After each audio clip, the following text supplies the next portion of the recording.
اللہ اکبر. اللہ تعالیٰ جو ہے انسان سے 70 ماؤں سے زیادہ محبت کرتے ہیں، ٹھیک ہے. لیکن مجھے یہ نہیں سمجھ آئی کہ ایک مقصد بنا لیا ہے، اس مقصد کو پورا کرنے کے لیے اب انسان بھی بنا لیے، تو اتنی سخت سزائیں رکھ دی ہیں، اتنی ڈراؤنی سزائیں ہیں، آگ میں جلانا، پتہ نہیں کینچیوں سے کاٹنا، اور اتنی ڈراؤنی ہم سزائیں جو سنتے ہیں، یہ کیسے فٹ آتی ہیں پھر اللہ تعالیٰ کی اتنی انسان سے شدید محبت میں؟ مقصد بھی بنا دیا، اس پہ بندے کو ڈال بھی دیا، اور اب اس کو سزا بھی دے رہے ہیں، اور وہ بھی اتنی سخت سزائیں جو بچوں کو سنا دو تو بچے جو ہے نا ان کو رات کو نیند نہ آئے، بڑوں کو نہیں آتی تو بچوں کو کیسے آئے گی؟ اس کو کیسے ریکنسائل کرتے ہیں آپ؟ کہ سزا سائیکالوجی کے تھرو آپ سمجھنے کی کوشش کیجیے. یہ اچھا سوال ہے آپ کا کہ اتنا ڈراتا کیوں ہے دین ہمیں. تو سائیکالوجی میں نا سزا کا کانسیپٹ سب سے چھوٹے جرم کے لیے اور سب سے بڑے جرم کے لیے سب سے پہلے تو سزا کا کانسیپٹ سمجھ لیں. اللہ تعالیٰ کے خلاف کوئی گناہ نہیں کر سکتا جب تک یہ کانسیپٹ نہیں کلیئر، تب تک ہم مسلمان نہیں. اللہ تعالیٰ کو کوئی نقصان نہیں پہنچا سکتا. یہ جو سزاؤں کی سختی ہے، کینچیوں سے کٹ رہی ہیں زبانیں اور 100 دفعہ بندہ مر رہا ہے، ٹھیک ہے، یہ کانسیپٹ انسانوں کے اندر انصاف کے لیے. ہمیں اللہ تعالیٰ کو کوئی گولی نہیں چلائے گا کہ اللہ نے گولی کا بدلہ لیا ہم سے.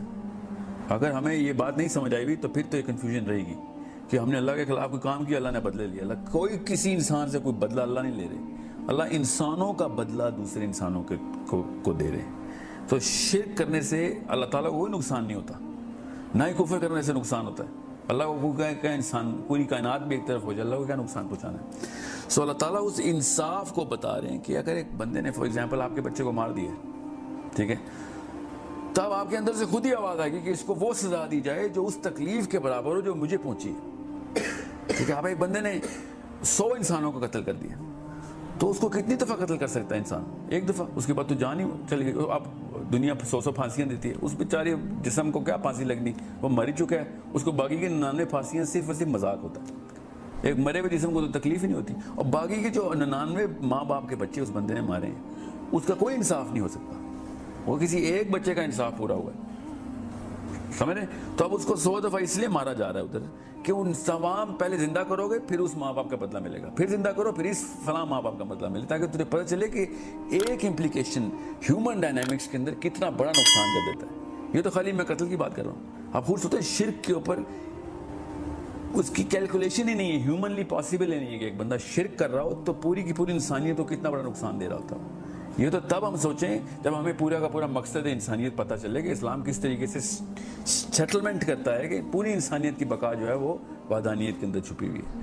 جب ہمیں یہ پتہ چل جاتا ہے تب پتہ چلتا ہے کہ یار پھر ایسی کڑی سزا ہونی چاہیے تھی نا شرک کی، کہ اس نے پورے کے پورے اربوں خربوں انسانوں کو نقصان نے پہنچا دیا. اللہ کو شرک سے کوئی نقصان تھوڑی ہو رہا ہے، خالی ایک کن کی دیر ہوتی، شرک ہی ختم ہو جانا تھا.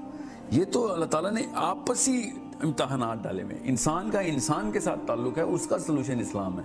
اللہ تعالیٰ کے ساتھ انسان کا تعلق تو کافر کا بھی اتنا ہی ہے جتنا کہ مسلمان کا ہے.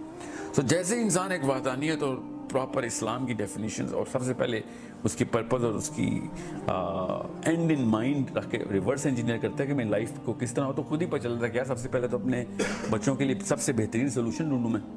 اس کو پتہ چلتا ہے کہ میں اگر کچھ بھی غلط کام کروں گا اس کی امپلیکیشن بچوں پہ آتی ہے. ہم سب کو پتہ ہے، اپنے اپنے گھر کے اندر ہم پکے مومن ہوتے ہیں، پوری مقصد کے تھرو اپنی روزی روٹی کا انتظام کرتے ہیں کہ یار بچے نہ بھوکے ہو جائیں، کوئی ایسا گناہ نہ کریں جو کہ اثر بچوں پہ آ رہا ہو، کوئی ایسی چیز گھر میں نہ آ جائے جس سے بچوں کے ہاتھ مسئلے ہوں. جب اپنے گھر کے اندر ہم اپلائی کرتے ہیں وہی چیز جب اللہ تعالیٰ 7 ارب لوگوں کے لیے اپلائی کر رہے ہیں تو ہمیں مسئلے شروع ہوتے ہیں کہ یار یہ میرے تک تو ٹھیک تھا، میرے بچوں تک، باقیوں کو کیا فرائض مجھے مل رہے ہیں. تو باقیوں کے بھی حقوق ہیں آپ کے اوپر، پورے کے پورے آپ کے، نہ صرف باقیوں جو کہ اس وقت زندہ ہیں بلکہ فیوچر کی نسلیں جنہوں نے جتنی بھی آنی ہیں، تمام تر لوگوں کو بہانہ مل جانا ہے کہ اگر آپ نے کسی ایک جگہ کے اوپر بھی کوئی ایسی کسر چھوڑ دی. اس لیے یہ سارے کی ساری سزائیں ہیں کہ لوگوں کے آپسی مسائل کے انصاف کے تقاضے پورے ہو رہے ہیں. یہ ایک سائیکولوجیکل مسئلہ ہے ہمارا کہ ہم سمجھتے ہیں کہ دوزخ میں اللہ بدلے لے رہا ہوگا.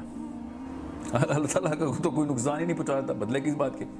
سو یہ ان لوگوں کی ڈیمانڈ ہونی ہے کہ اس بندے کا نقصان نے ہمارا کیا، اس کا کیا انصاف ہے پھر.